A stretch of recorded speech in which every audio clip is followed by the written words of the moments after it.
열왕기상 6장 11절에서 13절.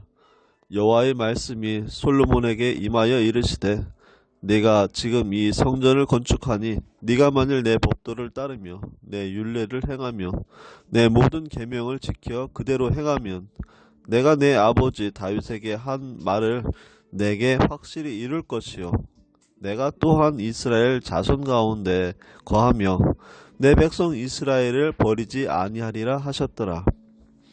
애굽 땅에서 나온 지 480년 만에, 그리고 솔로몬 즉위 4년 만에 성전 건축을 시작했다라고 기록합니다. 다윗과 솔로몬에게 있어 성전 건축은 어떤 의미일까요? 다윗과 솔로몬은 내가 섬기는 하나님이 거하실 집이라고 여기고 있습니다. 그다지 크지도 않고 화려하지도 않은 성전, 대략 길이가 30m, 폭이 10m에 지나지 않고 그 안에 있는 지성소는 길이가 9m, 폭이 9m에 지나지 않습니다. 규모를 차치하고서도 과연 무소부지하신 하나님에게 집이 필요할까요? 그리고 하나님께 성전은 어떤 의미가 될까요? 사무엘상 4장에서 6장까지의 언약궤 사건을 봅시다. 언약궤는 하나님의 임재의 상징입니다. 그런데 언약궤는 이스라엘 백성에게 소원 성취의 도구로 전락했습니다. 언약궤와 마찬가지로 성전은 필요에 따라 신을 불러 소원을 요구하는 장소가 될 것이 분명했습니다. 이를 하나님께서 아시지요. 다윗은 하나님을 사랑하는 마음에서 성전을 지으려 했지만 그 이면에는 인류의 죄성으로 인해 오염될 것이 자명했습니다. 고로 성전을 지을 이유가 없음에도 하나님께서는 다윗의 마음을 받아 성전을 짓도록 하셨습니다. 본질적으로도 성전은 하나님의 뜻과 합하지는 않습니다. 하나님께서 그의 백성에게 오셔서 다스리셨는데 이제는 도리어 백성이 경배하는 자리로 하나님이 오셔야 하는 자리가 바로 성전이었기 때문입니다.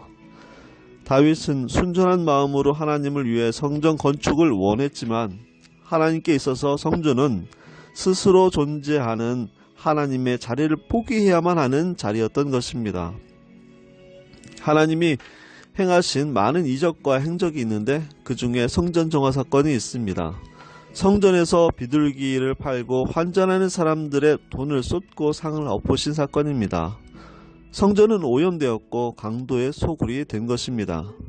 마가복음 11장에서는 열매 없는 무화과 나무를 저주하신 사건, 그 사이에 성전 정화 사건이 기록되어 있습니다.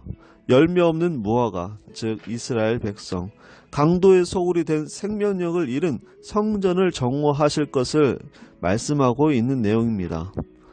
예수님은 열매 없는 무화과 나무를 저주하셨고 무화과는 뿌리채 말라 죽었습니다. 그렇습니다. 성전은 무너졌습니다. 강도의 소굴이 되고 열매 없는 무화과인 이스라엘의 죄를 그리스도께서 담당하신 것입니다. 무소부지하신 하나님이 성전의 자리로 오신 것입니다. 예수님이 인류의 죄를 지시고 십자가에 달려 죽으심으로 성전은 무너졌습니다. 그러나 그 무너짐이 최종이 아니라 3일 뒤에 부활하심으로 성전은 다시 세워졌습니다. 바로 그 성이, 그 집이 영원히 견고하며 모든 원수에게서 벗어나 편히 쉴 수 있는 집이라고 말씀하고 계십니다. 그 집은 내가 아버지 안에, 너희가 내 안에, 내가 너희 안에 있다라고 말씀하고 있습니다. 그리고 고린도전서 3장에서는 너희가 하나님의 성전이라고 말씀하고 있습니다. 이제 우리는 하나님과 연합되어 있으니 이보다 놀랍고 큰 은혜가 어디 있겠습니까? 또한 예수님께서 모퉁이 돌이 되셨고 우리가 서로 연결되어 성전을 이뤘다라고 말씀합니다. 교회된 우리가 연합되어 하나님의 나라를 만들어 가고 있으니 우리의 존재 자체가 복됩니다. 하나님의 성전인 저와 여러분은 존재 자체가 기적이며 존엄합니다. 존엄입니다. 존재 가치가 복된 만큼 그 가치가 발휘될 때 아름답습니다. 어디를 가시든지 그리스도 향기를 나타내시어 하나님의 복됨을 증거하시기를 기도합니다.